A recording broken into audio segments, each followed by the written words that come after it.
In today's video, we're going to talk about 3 things that every professional golfer does. We're going to talk about grip pressure, we're going to talk about wrist set, and then we're going to talk about how your shoulders, especially your lead shoulders, should properly turn. All right, so each one of these steps, all professional golfers do well, and a lot of times we either don't do enough of it or we don't quite understand it. So make sure you stay tuned so you see all those steps so you can play better golf. If you're brand new to our channel, make sure you subscribe, hit the little bell button. That way you will see all our future videos. If you enjoy the content today, please give a thumbs up. It helps grow our channel. And if you have any comments, we'd love to get in some discussions with you down below.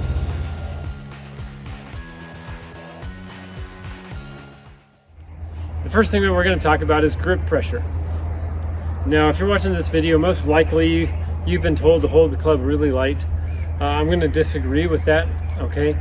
If we first talk about putting, if you're holding it between a 1 and a 10, I want you to hold it like a 7 or an 8, okay? One of the problems why we all struggle with lag putting, well, a good majority of us do, is because we hold it nice and light, and then as our stroke gets closer to the ball, we squeeze it, which changes how fast you're moving the club and all sorts of other things, all right? So if you want to be a better putter, especially a lag putter, you need to hold it tighter. Now, when it comes to the full swing, when we talk about grip pressure, I want you to hold it as about a 6 or a 7, okay? It makes the face more stable, all right? And don't get me wrong, I'm talking about your grip pressure. I'm not talking about squeezing it with your forearms or your biceps or your triceps. I'm just talking about your fingers on the golf club holding it, all right? I like your arms and your forearms to feel nice and loose and relaxed, okay? I'm just talking about the grip pressure in general, all right?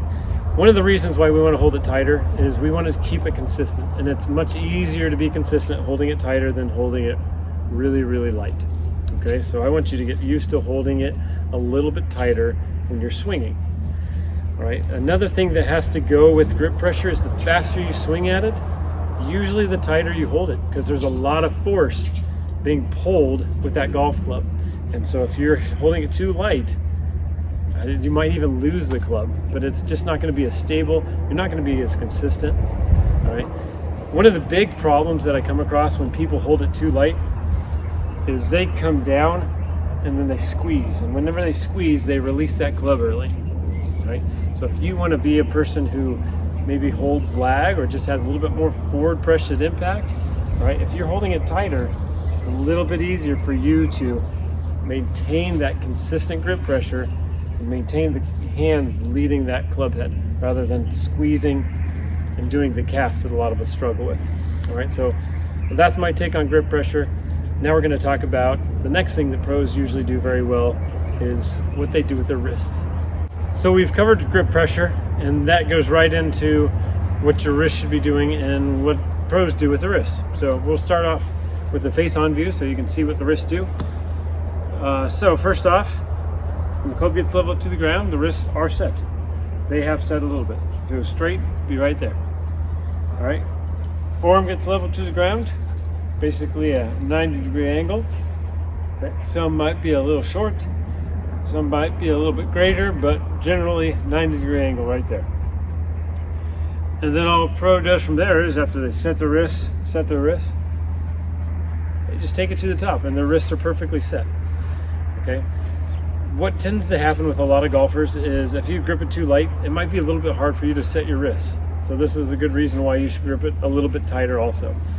And we want it to maintain it, right? So if we get it to the top and we have really light grip pressure and we set our wrists, we will tend to do that cast, right? Because we've been holding it too light.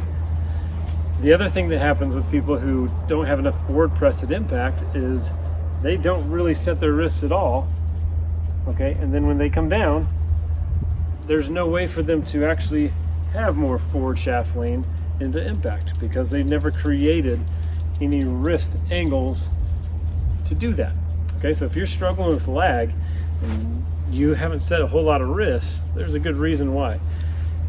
The other thing that you can do is, we'll see a few players do this, like if you're saying, hey, Bryson DeChambeau doesn't set his wrists a whole lot. He does on the way down. So you might take it really wide on the way back and then really down cock set it, kind of like a Sergio Garcia also. Now that you know the angles that it should look like on the way back, from face on rather, let's look from down the line and see what the wrist should be doing. Okay, so a lot of times you see players who set the wrist, but they push it behind them. They set it up and they push it behind it and they get to the top and it's really, really laid off. So you have to make sure that you're setting the wrist the proper way. So when it comes down the line, we either want it to hide the hands or be out in front, right? If you don't set your wrist at all, you can see how short the swing's going to be, and it's going to be really hard for you to try to keep it on plane. Okay, so we set the wrist the correct way. Then the club shaft will go up through the shoulder. All right, no wrist set. It's usually very hard to do these things. All right, up through the shoulder, and then of course, once you got it up through the shoulder in a really good spot, all you have to do, again, is turn to the top, and you'll be in a good position. All right, so you got to make sure you set the wrist at the right angles from both face on and down the line to be successful. All right, a lot of times when people struggle with taking the club inside, it's because they're using their wrist kind of like this rather than setting it more up and down. Okay, so the wrist basically sets like that. So just be careful the angle that your wrists are setting at. If you're worried about pushing it inside, just pay attention to your right thumb. So if you take it back, that right thumb should look very much at the same position as you take it back there and then when you set it up.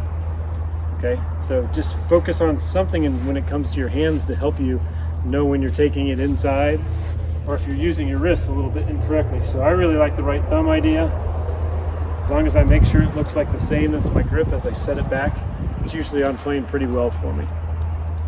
So besides getting the club on plane, helping you have more forward shaft fling, what else does setting your wrist do? All right, one of the big things is width in your golf swing. If you don't set your wrists, there's not a whole lot of width, and we know width usually creates power. Okay, so when you set that club, you should have a lot of width, a lot of space between your body. This left arm, you should have a nice, basically put like a softball or something right in between your arms when you get to the top. No wrist set, arm usually pushes across the chest. Arms get really kind of stuck to your body, and when things are stuck and there's no width, you can't create a lot of power, and it feels awful. Usually if the left arm's stuck to the body as you take it back, we tend to swing over the top with it. So make sure you set those wrists, make sure you have your right grip pressure. All right, so now you have your grip pressure set, you're setting the club on path, looks really good. All right, what does our lead shoulder do in the golf swing? It's very simple. As you take it back, that left shoulder should feel like it goes across your body for a right-hander. So that left shoulder should go across your body. All right, helps you maintain your tilt, which is really good, which is a key essential if you're trying to create lag or shallow out the golf club. All right, so very simple. Just feel that left shoulder move across your body. All right, if you look at it from face on, it should look like the left shoulder just goes to the inside of your back foot.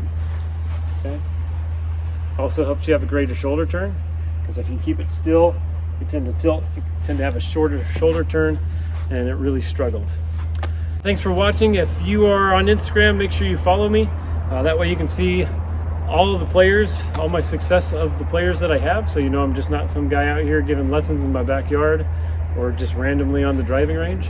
All right, I do have successful players, so thanks for watching today.